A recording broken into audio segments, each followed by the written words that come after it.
Eu gostaria de convidar a amada igreja para que juntos nós possamos acompanhar a leitura do texto sagrado que está na carta do apóstolo Paulo aos Romanos, no capítulo de número 12. Romanos, capítulo de número 12. Vamos ler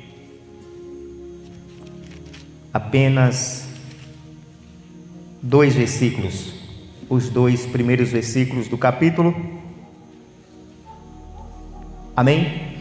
Quero pedir aos irmãos que mais uma vez fiquemos de pé, em honra e reverência à palavra do nosso amado Mestre e Rei dos Reis, Jesus Cristo de Nazaré.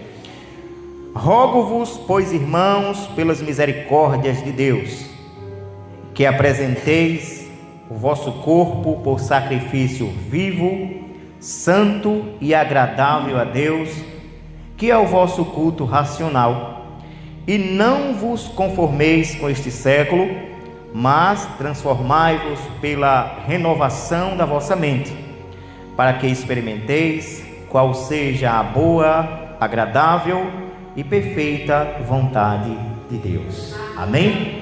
Louvado seja o nome do Senhor.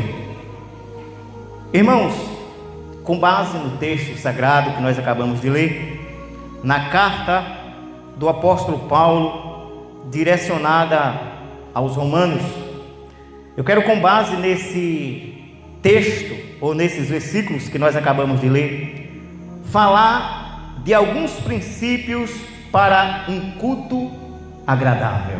Amém? Princípios para um culto agradável.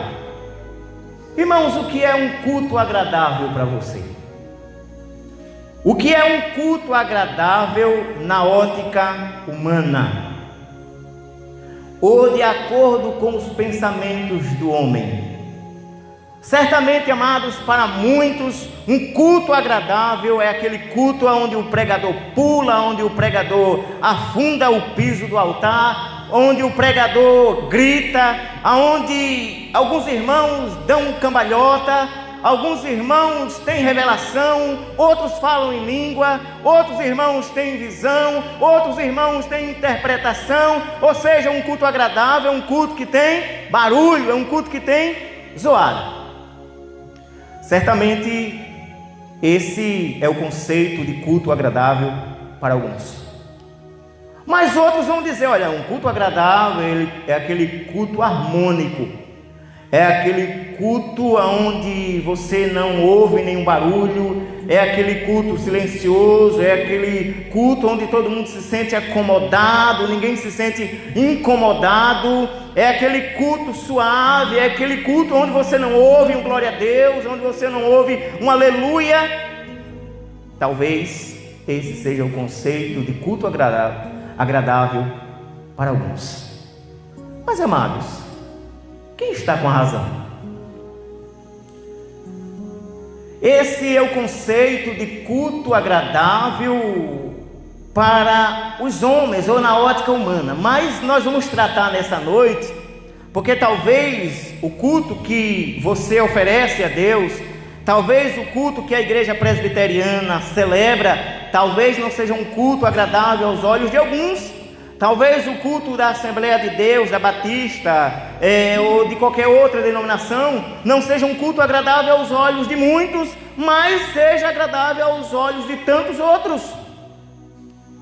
Mas o que é um culto agradável a Deus? E nós vamos falar nessa noite sobre os princípios de um culto agradável na ótica divina, na ótica de Deus e não na ótica do homem, porque muitas das vezes, de repente, a minha ótica não está correta. Podemos aqui fazer sim muito movimento, podemos fazer aqui algo que venha chamar a atenção de muitas pessoas, e talvez esse culto não passe do teto, talvez esse culto não seja um culto agradável aos olhos de Deus, talvez o Senhor não se sinta à vontade no meio da igreja. E muitas das vezes Acontece na vida da igreja o que acontecia lá no Apocalipse, em uma das igrejas em que Cristo escreve, e ele diz: olha, eu estou à porta e bato. Meu irmão, e quando alguém está na porta batendo, é porque quer entrar, é porque a porta está fechada, é porque ele não está no meio, ele não está na parte interior, mas ele está na parte de fora. E de repente alguém está celebrando, a igreja faz muito movimento, ou uma igreja silenciosa, mas Cristo não está ali, Cristo não está no centro, Cristo não está se agradando, porque o culto na ótica de Deus não está sendo agradável. Talvez na ótica do pastor, na ótica do presbítero, na ótica da igreja seja um culto perfeito, mas aos olhos de Deus está faltando algo.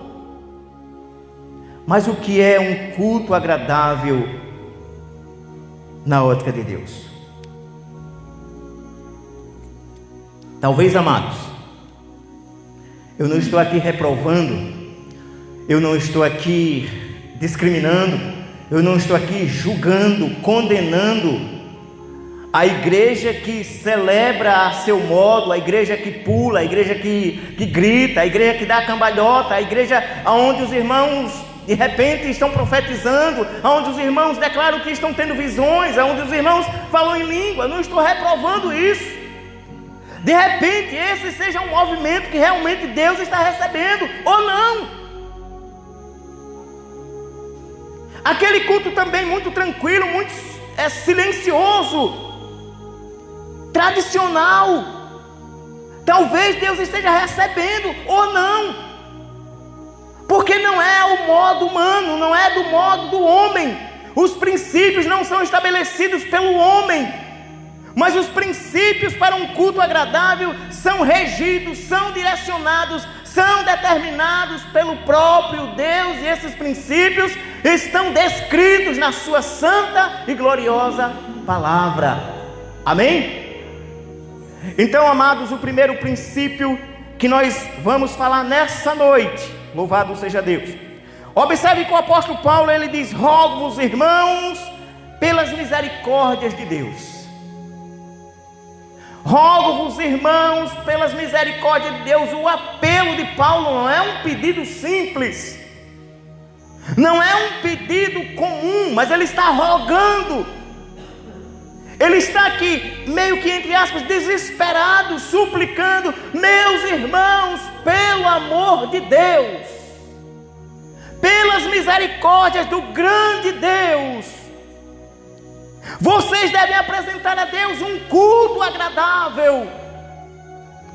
E o versículo de número 1 termina dizendo que é o vosso culto racional.